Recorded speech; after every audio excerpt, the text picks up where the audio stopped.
오늘은 쓰러진 자리가 예수님 만나는 자리, 쓰러진 자리가 예수님 만나는 자리라는 제목으로 하나님 말씀 증거하도록 하겠습니다.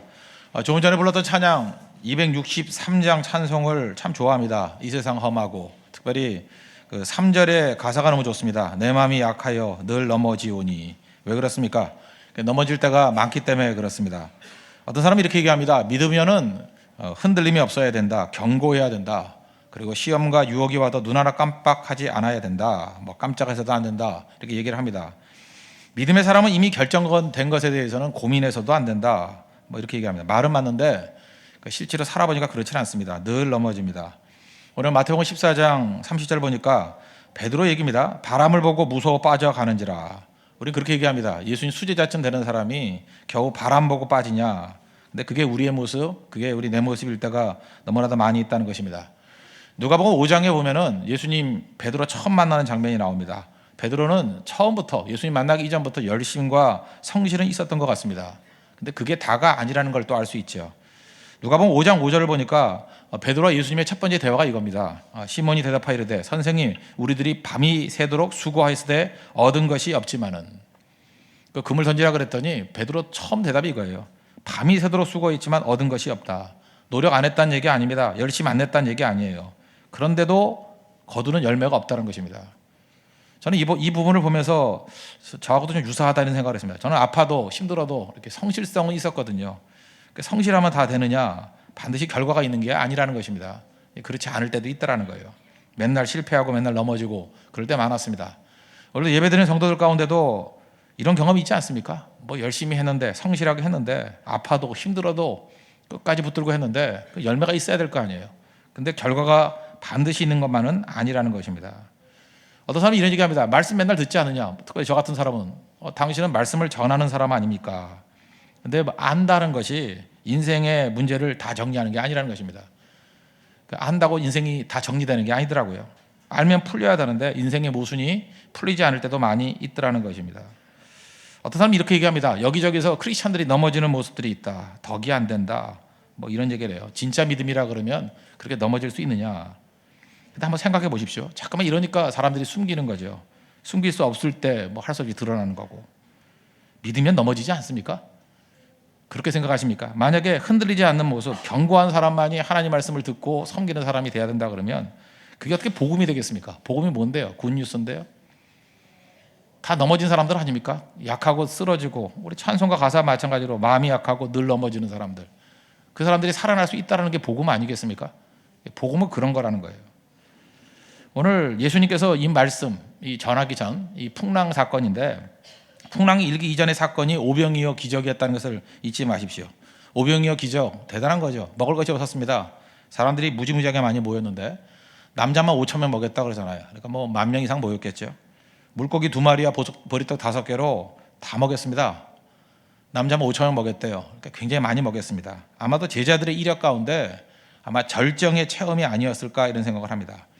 이러면 사람들이 스스로 생각합니다. 이제 대단하다, 우쭐해집니다. 우쭐. 또 혼동도 오죠. 내 능력이 대단하구나. 착각하는 거죠. 예수님의 권세인데 내 권세로 생각하고, 예수님의 능력인데 내 능력으로 착각할 때가 참 많이 있다는 것입니다. 이걸 호가 호위 그러죠. 여우가 호랑이의 권세를 빌려서 위세를 부린다. 예수님의 능력인데, 예수님의 권세인데 내 능력으로 착각할 때가 많이 있다는 것입니다. 이틀 전인가요? 사이언스라는 잡지에 나왔던 글이라 그러죠. 선행을 베풀고 나면 악행을 저지를 가능성이 높아진다. 미국과 독일과 네덜란드 과학자들이 1252명들 연구했답니다. 그랬더니 선행 베풀고 나면 사람들이 악행을 저지를 가능성이 훨씬 크대요. 참 인생이 이상하죠? 이유가 뭐냐? 분석이 재밌어요. 우쭐해져서. 사람 우쭐한 마음에 자기가 다 이룬 양, 그 다음이 더 문제라는 것입니다. 그래서 예수님께서 오병이어 기적 행하시고 난 다음에 오늘 14장 22절 보십시오. 예수께서 즉시 제자들을 재촉했다라는 거예요. 그리고 빨리 배 타고 건너편으로 가라 그러시고 예수님은 기도하러 산에 올라가셨습니다. 그러니까 기적 때문에 우쭐한 가운데 머무르지 말라는 것입니다. 기적 가운데 오래 머무르는 것은 위험한 일이다. 우리도 하나님의 거룩한 일을 이루고 특별히 선교했던 사람들을 선교 위에 우쭐한 마음, 뭔지 했다, 우리를 통해 하나님의 능력이 드러났다, 이럴 수 있다는 것입니다. 그때가 위험하다는 거예요. 그때 해야 될 일이 무엇입니까? 재정비하고 연단이 필요하다. 둘 중에 하나 선택해야 됩니다. 우리가 뭘 이루었다 그러고 난 다음에 엎드리는 기도가 있든지 아니면 기도 없는 백성들에게는 풍랑 일으켜요. 둘 중에 하나 고르십시오. 풍랑입니까? 기도입니까? 엎드려 기도하는 게 훨씬 낫겠죠. 그렇지 않으면 풍랑으로 연단받는 것, 그게 우리의 인생이라는 것입니다. 여기서 할 수 있는 것, 우리가 신앙에서 꼭 물어야 될 질문 중에 하나인데, 제자들이 풍랑을 맞았던 이유가 무엇입니까? 예수님 말씀대로 순종했기 때문입니까? 불순종했기 때문입니까? 순종했기 때문입니다. 예수님 가라 그러는 말씀대로 순종했잖아요. 여기서 우리는 고난에 대해서 중요한 분석을 할 수 있는데, 고난은 반드시 우리가 실수, 실패, 죄로 인해서만 오는 것이 아니라는 것입니다. 하나님의 깊은 의도가 있을 수도 있다는 거예요. 우리를 하여금 겸손케 만들고 우리를 더 견고하게 만들기 위한 하나님의 의도일 수 있다는 것입니다. 시편 119편 71절 보니까 고난 당하는 것이 내게 유익이라 이로 말미암아 내가 주의 율례들을 배우게 되었나이다. 고난이 유익이랍니다. 그것 때문에 하나님의 율례를 배웠다. 말씀을 배웠다. 시편 119편 67절 보니까 고난 당하기 전에 내가 그릇 행하였더니 이제는 주의 말씀을 지키나이다. 하나님 말씀대로 걸어가는 힘, 그게 고난에서 올 수도 있다는 것입니다. 잘 나가는 분들 계십니까? 승승장구합니까? 그때 오히려 더 많이 엎드려야 된다는 것을 우리에게 보여주고 있죠. 엎드려야 됩니다. 겸손해져야 된다는 것입니다. 실제로 우리가 현실 속에서 풍랑 가운데 계신 분도 계실 겁니다. 어떤 분은 원치 않은 병상 속에 있는 분들, 지금도 질병을 딛고 어렵게 예배 나오신 분도 계실 것입니다. 어떤 분은 표현할 수는 없지만 재정상의 압박 때문에 고통당하는 분도 있을 것입니다. 또 어떤 분들은 관계가 다 깨져서 관계 아픔으로 어려움 당할 수도 있다고 생각을 합니다. 무조건입니다. 엎드리면 됩니다. 주님 붙들어 주십니다. 오늘도 그 예수님이 여러분 만나기를 원하신다는 거예요. 쓰러졌습니다. 쓰러진 자리가 예수님 만나는 자리가 될 수 있다는 것입니다. 26절 보십시오. 제자들이 그가 바다 위로 걸어오심을 보고 놀라 유령이라 하며 무서워하여 소리 지르거늘. 제자들이 예수님 물 위를 걸어오시는 걸 보면서 유령이다라고 외쳤습니다. 그게 내 패러다임입니다. 살아오면서 우리가 배운 한계가 있거든요. 인간은 물 위를 걸을 수 없다. 뭐 당연한 얘기죠. 자기가 알 수 있는 어떤 인생 체험, 경험이 있습니다. 도움이 되죠. 경험만큼 도움되는 게 어디 있습니까? 우리 젊은이들보다도 연세 드신 분들이 강한 이유가 무엇입니까? 인생 경험이 깊기 때문에 그렇습니다. 그러나 이것은 도움이 되기도 하지만 어떤 때는 벽이 되기도 합니다. 우리 젊은 사람들이 더 많이 배운다 그런 얘기를 들어보지 않았습니까? 왜 그렇습니까? 오히려 경험이 없기 때문에 그래요. 선입견이 없기 때문에. 도움이 되기도 하지만 또 벽이 되기도 하는 것이 인생 체험이자 경험일 수 있다는 것입니다. 지금 베드로는 자기 인생의 한계에 묶여 있습니다. 예수님 보면서 유령이다 그랬다는 거예요. 더 깊어지지 못합니다. 근데 이 쓰러진 자리에서 예수님 만나고 난 다음에 우리가 더 깊어질 수 있다는 것입니다. 우리의 퍼스펙티브가 더 넓어질 수 있다는 것입니다. 27절 보십시오. 예수께서 즉시 이르시되 안심하라 나니 두려워하지 말라. 나니 나다는 거야. 나다. 그 직역하면 it is I, it is me 그게 아니고 이 원어에 가까운 것은 I am입니다. I am. 이거 출애굽기 3장에서 하나님께서 모세에게 나타났을 때 쓰신 표현입니다. 이스라엘 백성들 앞에서 하나님을 뭐라고 소개할까요? 그랬더니 3장 14절에 나는 스스로 있는 자니라. 또 이스라엘 백성들이 가서 뭐라고 얘기할까요? 나는 스스로 있는 자에게 가서 예배드리라 그렇게 얘기했다는 거예요. 하나님이 스스로의 이름, 자기 자신의 이름을 스스로 있는 자. 영어 성경이니까 I am who I am. 직역하면 뭡니까? 나는 나다예요. 하나님 이름입니다. 하나님 이름. 예수님께서 이 자리에서 그의 제자 베드로에게 표현한 게 무엇입니까? I am. 내가 구약 출애굽기 3장에 나온 그 하나님이다. 하나님으로서의 예수님을 만나는 시간이었다는 것입니다. 우리는 많은 순간에 이런 얘기를 합니다. 믿는 사람들은 쓰러져서는 안 된다. 그렇지 않습니다. 쓰러지면 안 된다 그러면 믿을 사람이 누가 있습니까? 다 쓰러지는데. 우리 내 마음이 약하고 늘 넘어지는데. 근데 그 쓰러지는 자리가 있기 때문에 예수님 만나는 것입니다. 오늘도 많은 분들 예배 자리 왔을 때 믿음이 바닥나고 없다. 나는 믿음까지도 바닥이 났어. 이런 분도 계실 겁니다. 두려웠고 자신 없는 분도 계실 겁니다. 후회하고 안 된다고 생각하는 분도 있을 것입니다. 또 마음도 아픈 것도 문제지만 몸이 아프면 힘이 없잖아요. 몸이 아프고 또 의지할 곳이 하나도 없다고 생각하는 분도 있을 것입니다. 그때에 예수님이 오셔서 내가 하나님이라는 거예요. I am, 나다. 하나님 된 내가 너에게 왔다. 그 하나님 만나는 시간이 될 수 있다는 것입니다. 교회라는 게 하나님 만나는 시간 아닙니까? 예배가 하나님 만나는 곳 아닙니까? 예배 시간에 우리가 이 살아계신 하나님, 전능하신 하나님 예수님을 만나야 된다는 것입니다. 언제예요? 쓰러진 자리. 그때 주님 만난다는 거예요. 욥기를 보십시오. 욥이 하나님 모르는 게 아닙니다. 잘 섬겼습니다. 순전하게 섬겼다고 얘기를 합니다. 근데 욥기 1장의 고백과 욥기 42장의 고백 다릅니다. 욥기 42장의 고백 모든 고난을 다 겪고 난 다음에 42장 5절에서 이렇게 얘기합니다. 내가 주께 대하여 귀로 듣기만 하였사오나 이제는 눈으로 주를 배움나이다. 그 유진 피터스라는 분이 계십니다. 그분이 이제 개인적으로 번역한 성경이 메시지라는 성경인데 우리나라에도 번역돼서 소개되었습니다. 이걸 뭐라고 설명했냐면 I once lived by rumors of you. 하나님에 대한 루머로 들었다는 거예요. 내가 계속해서 하나님에 대한 얘기는 그죠? By rumors of you. 하나님에 대한 루머로 들었습니다. 그런데 이제부터 Now I have it all firsthand. 이제 직접적으로 듣는데요. 하나님의 모든 것을 직접적으로 듣는데요. From my own eyes and ears. 내 귀와 내 눈으로 직접 하나님을 본대요. 직접. 여러분 항상 남에게 들어서 나오는 얘기들 있죠. 뭐 간증 이런 거 되게 좋아하고 누가 그랬더래. 소문으로만 듣는 하나님. 별 힘 없습니다. 그런데 쓰러져 있을 때 하나님 만나면 욕같이 고백한다는 거예요. Rumors of you. 당신에 대한 소문으로 듣던 하나님이 아니라 이제는 그죠? I have it all firsthand. 직접적으로 귀로 눈으로 하나님을 만지고 보고 듣는다는 것입니다. 그 하나님 만나십시오. 힘들고 지쳐 낭망하고 넘어져 일어날 힘이 전혀 없다. 그때 뭐라 그래요? 조용히 다가와서 손잡아 주시고 내게 말씀하시는 분이 계신다고. 그분이 예수님이십니다. 그 예수님 만나서 승리하는 믿음의 종 되기를 바랍니다. 이 말레이시아에 갔을 때 말레이시아 선교를 했습니다. 그때 그 선교사님들 좀 만났던 적이 있었는데 그 중에 한 분이 그 GP 선교의 대표 되시는 분을 만났습니다. 그래서 궁금했습니다. 전 모르면 묻습니다. 아는 척하지 않고. GP 선교회가 뭡니까? GP가 뭐죠? 그랬더니 뭐 그 설명을 뭐 처음에 웃기게 하더라고요. 그 소개 안 할게요. 너무 썰렁해서 소개하면 도움이 안 될 것 같아요. 그죠? 뭐 쥐가 나도록 피 흘리는 선교 뭐 이러던데 그거는 소개하는 게 별 도움이 안 될 것 같아요. 내가 왜 소개를 했지? 근데 하도 소개하는 도움이 안 되는데 그래서 그 농담 시시껄렁한 농담 그만하고 GP 선교회가 뭐냐고 그랬더니 글로벌 파트너스예요. 글로벌 파트너스. 세계적인 파트너가 된다. 전 그 생각을 해봤습니다. 예수님께서 우리에게 파트너가 되시는 거예요. GP 선교회. 그 이제 모든 선교사들의 파트너가 된다. 그것도 맞지만 예수님께서는 우리에게 이게 파트너가 되어 주신다는 것입니다. 우리가 어렵고 쓰러졌을 때 주님이 오셔서 우리의 파트너 되어 주신다는 거예요. 이게 얼마나 좋은지. 예를 들어서 축구 예를 든다 그러면 남자분들 축구 좋아하지 않습니까? 박지정 선수가 있을 때 맨체스터 유나이티드 전성기 때 한번 보십시오. 그때는 잘하는 선수가 많이 있었잖아요. 호나우드도 있었고 루니도 있었고. 박지정 선수가 하는 걸 제가 잘 보니까 자기가 골을 넣는 경우도 있지만 그냥 패스 잘해주는 거예요. 그냥 그 훌륭한 선수 있을 때 패스 잘해주면 그들이 받아가지고 다 집어넣어요. 그러면 어시스트 했다. 그죠? 어떤 승점에 도움이 됐다. 뭐 이렇게 얘기를 합니다. 축구는 좀 덜하지만 예를 들어 농구라고 한번 생각해 보시죠.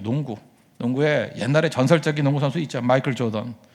그냥 우리가 마이클 조던과 한 편이 돼가지고 있을 때 우리가 할 일은 뭐예요? 뭐 골대를 향해서 늘 것도 없습니다. 계속 패스만 하면 돼요. 골 밑에서 패스만 하면 웬만큼 어렵게 조더라도 다 받아냅니다. 마이클 조던이니까. 그죠? 에어 조던이니까 막 날아다니면서. 그거 다 집어넣습니다. 그러면 같이 훌륭한 선수 되는 거예요.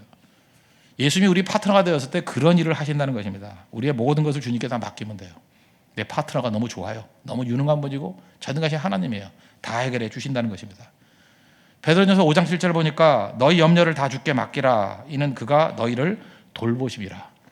예수님께 다 패스해 버리래요. 그러니까 주님이 다 돌보신대요. 문제를 다 해결해 주신다는 것입니다. 언제 예수님 만납니까? 내가 약하고 쓰러졌을 때 예수님 만난다는 거예요. 오늘 31절 보니까 예수께서 즉시 손을 내밀어 그를 붙잡으시며 예수님 여러분 손 붙잡아 주십니다. 여러분 믿습니까? 그 예수님의 능력으로 일어설 수 있는 하나님의 거룩한 종 되기를 바랍니다. 그래서 우리 마지막 붙들어야 될 적용. 누구도 무시해서는 안 된다는 것입니다. 나 자신을 무시해서도 안 되고 우리 주변의 형제자매들을 무시해서는 안 된다.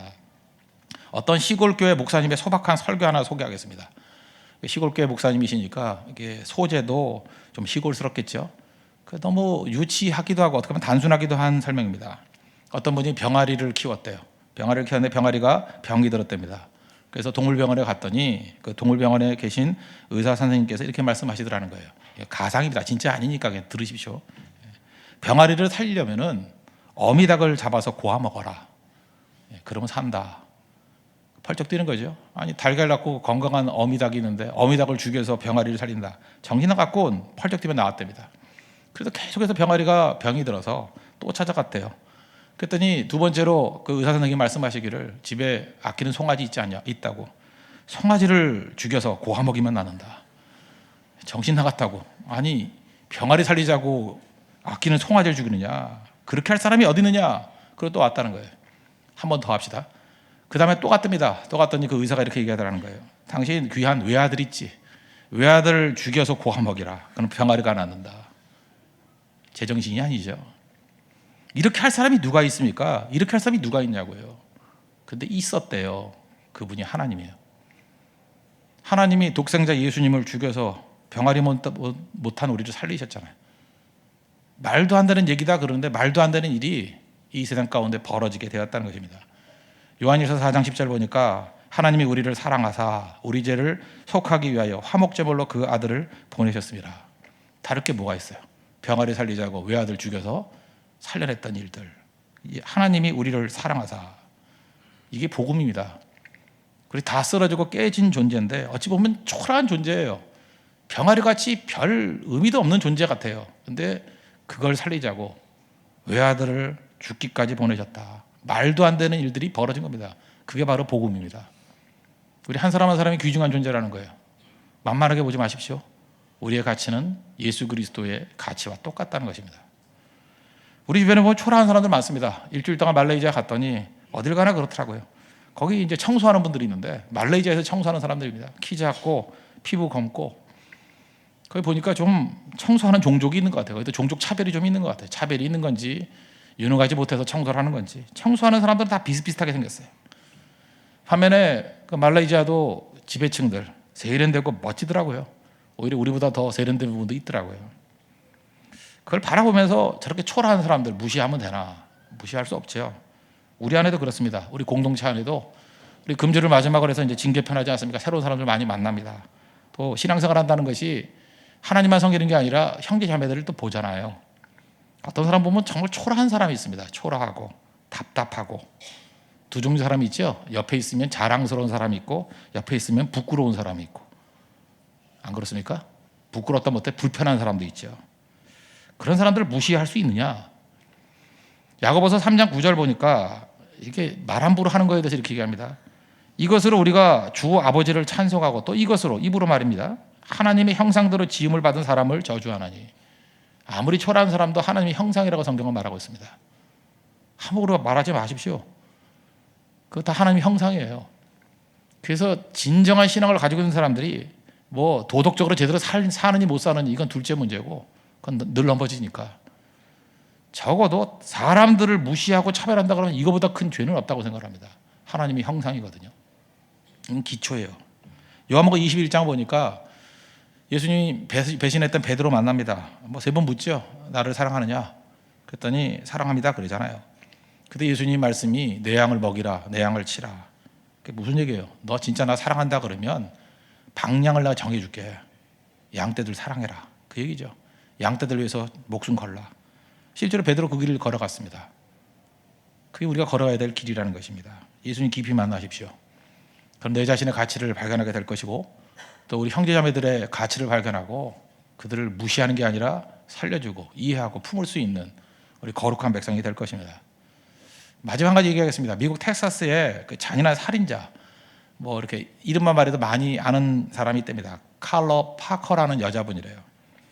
도둑질 갔다가 들켜가지고 도끼로 사람 죽였대요. 더 설명 안 하겠습니다. 아주 잔혹하게 죽였대요.